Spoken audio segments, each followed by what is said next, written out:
বাড়ি কই? শিঙিমারি। শিঙিমারি কোন ডিস্ট্রিক্ট? কামরূপ। কামরূপ। এই মালটা কইতে গেল এটা? তো আইএসবিটি আছে না, তারপর টিসিআই এর পর। ও গুয়াহাটি। গুয়াহাটি। কই যেটা লইয়া এটা? আগরতলা। আগরতলা।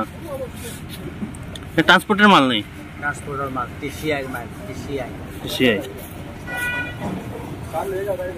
দালাল দিছে রাজু দাস। রাজু দাস দালাল। কোন জায়গা? এই তার ঘর হল লালমাটি।